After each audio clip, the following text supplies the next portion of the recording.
Welcome back to Grow with Purpose. This is the Axiom podcast where we talk about the issues facing small business owners. And this is the fourth in our four-part series on partnership roles. So, welcome back, Cameron. You've been here for all four of these, and we've been leaning heavily on your shoulders and expertise to talk about partnerships. Today, we're going to wrap it up.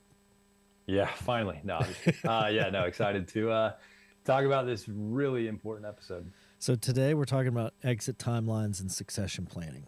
And I would say, if you haven't listened to the first three episodes, uh, that's okay. You could go back and listen to those three episodes, do everything right in those three episodes, and you're probably still going to deal with the issues we're talking about today because there's some stuff you just don't deal with until you get to exit. So, um, Cameron, I'm going to ask you because you deal in the exit space. You're a certified exit planning advisor at Axiom. You've been trained up in this space. You've seen it. What happens when we wait until the last minute to talk about exits? Usually it's not good. It's Spoiler alert. yeah. I mean, everybody is going to exit sooner or later. Either it's planned or it's forced. So you gotta, yeah, we said in the last episode, start with the end in mind. So I think that you can't talk about exits early enough. And I understand, when especially maybe two younger individuals starting a company, they're like, we're not worried about that. That's going to be way down the road. We don't have to have those conversations now. And I understand. I would say it's still important to at least have the conversation of, well, like, what are you hoping will happen when it's time to exit? Are we going to exit on the same schedule, or do you plan on exiting before me or after me? But if you're not having those conversations, and then all of a sudden you're forced into a potential exit of one or both, all parties in the partnership, it can get extremely difficult and cause a lot of issues, a lot of long nights and tears and fees. So Fees. Yeah, fees are yeah. important. So better to talk about it sooner and more rather than later and less. Yeah, I think when we talk about exits, there can be different exit timelines. Like the easy one is like one partner is quite a bit older than the other partner, so obviously they're going to want to retire, take a different role in a earlier than the other partner. That's kind of a given. If you have that situation, if your partner's 10 years or more, younger or older than you, then and you haven't talked about exit, you're kind of headed for the brick wall of having to talk about exit at some point. What are some of the other reasons that might cause? Let's say there's the same age. Where do you see exit timelines diverge in that situation?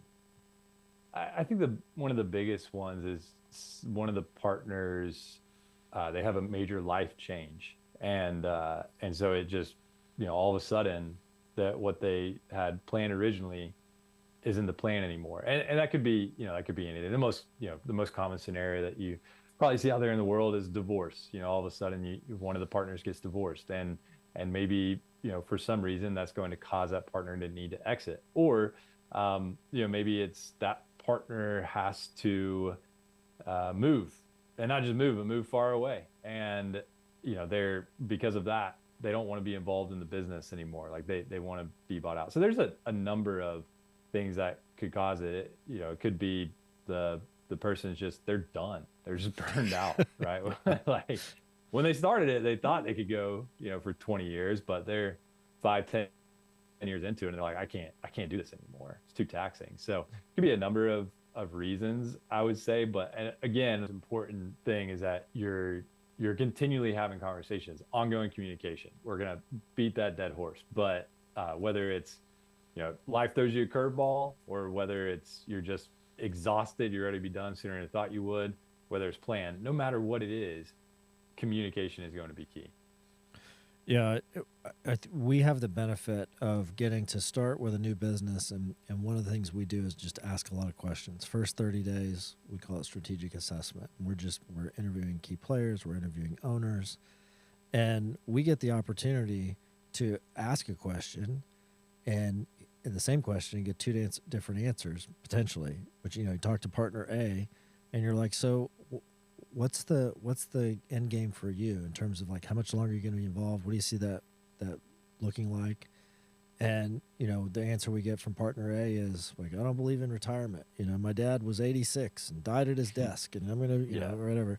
And then you talk to partner B, and they're like, yeah, the value's really been increasing. I think, in the next 3 to 5 years, we could probably sell this thing. There's a big PE push in our area, and this could be, maybe not generational wealth, but a, stepping stone to generational wealth for my family. And I think that's really where we're headed. And you're like, you and I come back and we're like, oh boy, this is going to be interesting when we get both of these guys in the room and say, so who wants to take the first swing at the elephant or the 800-pound gorilla in the corner? About, you guys are on two different pages on timelines. And sometimes it's, I've seen it, or I mentioned kind of in passing that PE piece, but we saw 2021, 2022, 2023, we had business owners getting calls weekly from PE firms who were desperate to invest additional capital because they were coming off COVID cash flow booms. And they were offering crazy multiples, sometimes as teaser rates, right, just to get an appointment. But you would hear one partner say, like, we've got to sit down and talk to this group. And the other partner would be like, I'm not interested in selling. You're like, man, and again, both the same age, both, have probably another 20, 30 years, of their working life where they're able to be out, want to be out there and doing stuff. And one's like, we got to take advantage of this opportunity. And the other's like, that would be stupid. Why would we do that? When we talk about the stuff that is out there in the future, so like you said, we're going to exit at one point, right? You're either like, I'm either going to die, right, and my heirs are going to inherit my stock if it's inheritable, according to go back to episode 1, to how we've structured the shareholder agreement. You're going to buy me out. We're going to sell. Right? There's all wrapping your head around. I am not going to be the owner of this business one day. Right? That's an inevitability. But let's talk about what are the things that you see happening in business today, that are like narrowing the options for exit. So, I mean, you could take this question any way you want it, but it could be, I guess, I could do the favor of saying narrowing the options for a particular type of exit. But let's just say there's things being done in the business or not being done in the business today that are going to have severe ramifications for how either one of these partners is going to be able to get out of the business. Yeah. And well, a lot of it does go back to that first episode and the operating agreement. So I just think that's so important to understand. Is I just want to go back to real quick that scenario that you had mentioned. One partner is getting a ton of calls from PE, and he's hearing multiples that are just insane. And so he goes to the other partner and says, "Hey, I think we should sell. We're doing $1 million in net income or EBITDA, and I just heard an 8x offer. That's $8 million. That's life-changing money." Mm-hmm. And the other partner is like, "What are you talking about? We're going to grow this thing to $100 million. Like, why are you even considering $8 million? This doesn't make sense." And they're both staunch. Like they're both just set in their ways. So, okay, what does the operating agreement say? We got to go back to that. And if it is a 50-50 partnership, and the one who wants to sell to PE is like, I don't care what you say, we got to sell to PE right now. Well, it matters what the agreement says. So if that other partner gets the rights of first refusal, then okay, you can't just go sell to PE. Depending on how those shares are evaluated, maybe you can get some offers. But point being, I think that's key. So getting back to kind of your question though, I think it could be a number of things, and those exit timelines, like, while it's great when they diverge perfectly and it's all planned and there's just ongoing communication and we agree to do it together, we just have to realize like that's not always going to be the case. I would say I don't have stats, but I'd be surprised if it's I'm going to guess around 30 to 50% of the time they're on different timelines. Yeah. And maybe they come together and they figure it out, but at least initially. And so And so that's where it's okay. If we're on a different timeline, can we at least sit down? Let's look at the operating agreement. Let's get an understanding of our options. And then again, like, let's communicate. We just got to talk through this. We have to figure it out together. And if we're struggling, let's bring in that third party to help facilitate. Yeah, I think through, like let's say you got partners and there's, I mean, just run down the list for me. What are the ways to exit, right? What are the different Sell to avenues? third party, do So an ESOP, management buyout, recapitalization. Go ahead. yeah, no, that's great. So that's exactly what. So let's take third party buyout, right? And right now, like they've kind of cheaped out on the accounting department. They don't have a good controller. Financials are kind of wreck. They're paying lots of personal expenses through the business, and there's no way to really tell what's personal because they've done a really good of disguising it because they're trying to hide it from IRS. You're like, you guys just kind of moved third party sale as an option off the table without a lot of cleanup. So that succession or that exit option, assuming we both decided that you talked me into let's go to market, that's now off the table. Well, the other thing that can take third party sale off the table is we've just never invested in a leadership team. We still micromanage everything. All the sales run through you. All the decisions run through me. If you and I leave because we get our check at buyout, then any future buyer is going to have to spend a lot of money and a lot of time and lose money in the process to replace the two of us. So we're not in a good space for buyout. Let's talk about internal succession or let's say ESOP. Maybe those are kind of a different flavor of the same thing.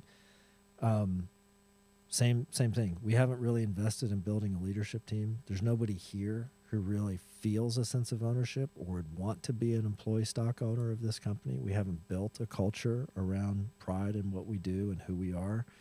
And so if we announced an ESOP, like, it wouldn't make a difference. In fact, if people perceived that you and I leaving or the thought that we might be leaving is going to create instability, they'll probably leave whether it's an ESOP or not. Partial, let's say like I want out, but I realize, probably not a great option, financially for the business to buy all of my shares right now. So I'm like, well, I'll tell you what, Cameron, buy 50% of my shares and I'll cut my time and my responsibilities down to 50% of the business. And you go, well, who's going to do the other 50%? Well, I don't know. Like, that's your problem now. Like, if you want my 50%, you got to find somebody to do my job. And you're thinking, well, heck, it's just as easy to replace 100% of Joey as it is 50% of Joey. So, if we haven't done these things, like if you look at the way a business, you and I could probably spend a little bit of time in a business, I'll say 60, 90 days. And that's not a little bit of time. It's a significant opportunity to understand who the key players are, how decisions are made, what the roles and responsibilities are, what is the leadership mindset of the people and the owners of the business. I think we could probably come back with a short list, at the bare minimum, a list of things that aren't an option. Like, if you guys were going to do a third-party sale, it's not going to be at a big multiple because there's too many questions that are going to come up in due diligence. If you wanted to do an ESOP, you'd never find a trustee who would sign off on a valuation that is worth it to you guys to sell the business to an ESOP. If you would want to do a key manager buyout, there's only one manager here who knows what they're doing, and they only know what they're doing in terms of the overall scope with their particular section of the business. Everybody else has been riding the coattails of the two of you. So, I think from our standpoint, working with these business owners every day, it's like, if you're not working to make the business healthier every day, like if you're not working, I'll say it a different way. If you were doing the things in the business so that the business could survive for the next 50, 60, 70 years, and you were, let's say you had no designs on selling the company. You just said, I want a company that's going to endure. I'm going to replace myself and put other people in day-to-day responsibilities, and I'll continue to own the stock. If you're not doing that, then you're probably limiting your options to exit. If you are doing that, you probably have a multitude of options for exit. So, I've heard you say this before, a healthy business is a valuable business. right? And what does a healthy business look like? It looks like one where there's a great leadership team in place. It's not super dependent on the owners. The owners are vision oriented and kind of provide the cultural direction for their business. Other than that, we got people who are really, really good at what they do, and we trust them to do it. What do you think? What do you see surprise business owners when it comes to exit? Have you seen anything that's like, I mean, like you probably know it and you're like, oof, they have no idea what's coming. Like they're going to have a conversation with a potential purchaser and I know exactly what that purchaser is going to say. Or they're going to have a conversation with their partner about exit and I know exactly what their partner is going to say and it's not going to be pretty. I think it's the number one surprise is usually around what is their business actually worth. Right? That's a small issue.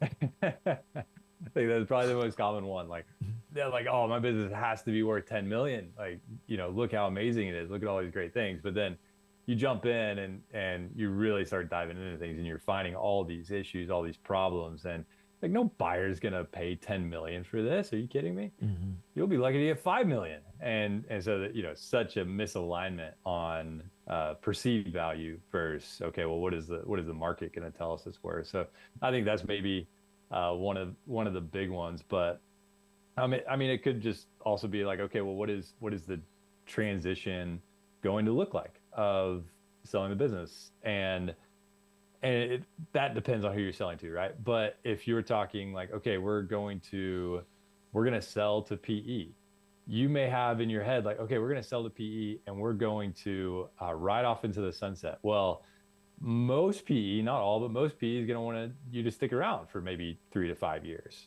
So are you comfortable selling your business and then working for someone in your previous business for 3 to 5 years? And so there's a lot of surprises like that around just like different exit options. Like, oh, I wasn't aware of that. Like, I don't know that's the best option for me. So I'd say those are probably two of the main ones. Yeah, I think the financing of the sale, and especially in a partner buyout, I'll use a scenario that happened to me one time. Taking way too many of those PE calls with those teaser rates, one of the business owners got the idea that the business was worth $20 million. And so 50-50 partner, he's like, my share is worth $10 million. They kind of had a rough patch over the course of 18 to 24 months. And he approached his partner and said, I'd like for you to, they had a shotgun clause in their partnership agreement. So he said, I would like you to buy my shares for $10 million, or I would like you to sell me your shares for $10 million. Because he felt like if he balks at buying my shares, that's no problem. I'll just go to the bank. I'll get a note secured by the business to buy the business from him for $20 million, and I'll just turn around and sell it to PE for $20 million. And I'll take the hit on the transaction fee because I want to exit, and instead of exiting at 10, I might exit at 9, 9.2, 9.3, something like that. And he was totally missing the fact that, one, that was a teaser rate that really wasn't indicative of the true value of the business. Yeah. Two, he wasn't looking at actual cash flow coming out of the business that could fund. Ideally, what he wanted was to be bought out. He had very little interest. The last resort would be, I'll buy him and then take it to one of these PE companies. He did not want to mess with that. He really just wanted his partner to pay him $10 million for his shares. And, when we sat down, I said, where do you think that $10 million is going to come from? Like, he doesn't have it in his personal bank account. If we got the bank to loan it to us, it's really going to impair cash flow because we have so much money tied up in these long-term projects and these capital expenditures of building a new building over the last year. We've just hired a bunch of people in a different state, and we're kind of committed to them. We need the rainy day fund for that, and some of our cash flows funding that. So when it all came down, I said, look, if I do the math, the most he's going to be able to cash flow is about $3 million. And the most that a bank is going to loan him is about $3 million. So I can see him paying you $6 million which coincidentally is probably what your shares are worth, given that you have a minority owner stake, or you Yeah. don't have the majority of the shares. So it just goes to like, if you think that you know what the value of your business is, the question then is, but to who? To what Yeah. kind of buyer? To a financial PE firm that's got $1.2 billion that they got to spend to make their investors happy? Or to your partner who doesn't have any cash because it's all wrapped up in the business, and is not going to be able to just walk in the bank and get a $10 million line of credit. Right. So there's a lot of surprises, or I think you hit it on the head. There's a ton of surprises around what is my business actually worth, but then you have to say, to who? What kind of buyer? Because if I'm talking about an internal Yeah. buyout, essentially what has to happen, I think the ones that I've seen that have gone the best is where the business owner has a pretty healthy compensation package, $200,000, $300,000, plus another 200,000 and up to 800, $900,000 in distributions that have been coming out. And we go, we've kind of replaced that person's role. They're at this point, they're coming to the office 4 days a week, 3 days a week. They're taking lots of extended vacations. Whatever their responsibilities were, we've kind of hired people to backfill that. So they're getting this they're getting this W-2 compensation. Essentially, they're overcompensated for that role. So if they leave, we're not going to have to replace them. We're going to save $200,000, $300,000 in W-2 salary expense right out of the gate that we can use to put toward the money we owe them.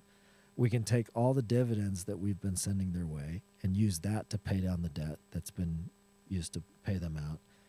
And the business growth track, like we're growing and we're looking at sustainable future profits, and there's going to be enough of those to pay the person out over the next 5 years. That situation is a perfect situation for an owner buyout.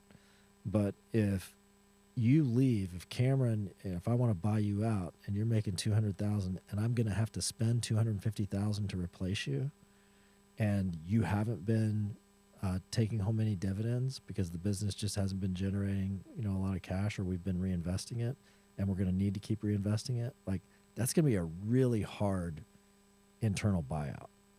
That's where you go, like, probably better off for me to go find an investor who's willing to be kind of like a silent money investor to buy your shares, and I'll be in partnership with that person. Maybe I go find somebody who's got $5 million and wants to own half of our company and not have to do anything for it. Let's wrap up by just saying, like, we've talked about all of these issues, from how you structure things in a buy-sell agreement at the very front end, all the way through to like how you exit when one or both of you are ready to go. We've touched on some of that stuff. What would you say to a business owner or a partner or two partners in a business about the urgency of starting to address some of these harder conversations now?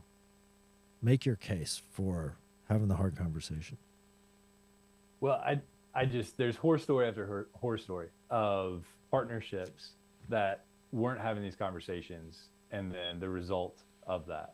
And obviously you started this business for a reason, and hopefully both partners want a successful ending, and want, if not, you chose the wrong partner, but they want it, right?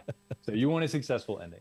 So understanding everything that we've discussed, I just think that the urgency is, hey, it doesn't matter if we're planning to exit tomorrow or 10 years or 20 years, or we don't think we'll ever exit till we die.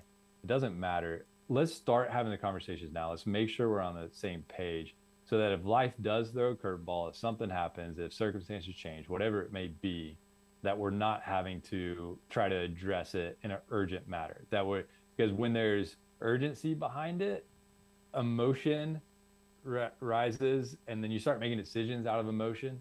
And so if we can have the conversation now when there's no urgency behind it and there's not a ton of emotion behind it, we could think a little bit more rationally and we can plan. It's just going to hopefully lead to a more successful ending or exit of this business. So that would be my argument for it, is And don't avoid a difficult conversation just because it makes you uncomfortable, because you'll end up probably paying for it later. Yeah. Yeah, you're talking about, paying the ultimate price for not taking action. Like, and for most of the businesses that we work with, they are they're in a position where the business is their largest personal asset. In a Yeah. lot of ways, this is their financial security. So, like what you just said is like having these hard conversations is worth it when you consider that it could imperil that very key piece of your family's financial future. So I agree with that entirely. I'd also encourage business owners to think on the smaller scale of, if you're not talking about these things, if you don't have, like, you haven't gone through your buy sell agreement, going back to episode 1, all the way through to you haven't talked about your timeframes for exit. There's some element of your day-to-day work in that partnership that is not as full as it could be. I would go back to, you talked in one of the previous episodes, maybe this one, about marriage. What are some of the most common reasons that marriages don't succeed? And it's like, it's unmet expectations. I had expectations of you. You had expectations of me. I didn't know what those were. You didn't know what mine were. We didn't meet them. Now we're unhappy. Now we're at this crisis moment, right? I feel the same way about partnerships, where we're going to come and we're going to work in this business together every day. Wouldn't we want that to be a relationship where you knew where I was, I knew where you were? Yeah, there's some difficult conversations on the way, but we're having those frequently enough and we're hashing it out so none of them become crisis. And in the meantime, we both get to work alongside each other, having a very clear picture of what's expected, what you expect of me, what I expect of you, and what I should be able to expect of you and what you should be able to expect of me, so that when we talked about mission drift or vision drift in the last episode, like, this is another great area where having these frequent conversations, like, if you know that, we've been talking about this and you see me kind of drifting away, you can pull me back. You don't have to wait and feel like, man, Yeah. it feels like he's getting distant from me, but is he going to want to, set up shop in Afghanistan because he heard about this opportunity that's coming up? Do I have to wait until or can you just say, like, hey, man, what are you thinking? Because it seems like your priorities are shifting on me right now. Yeah. Can we talk about that?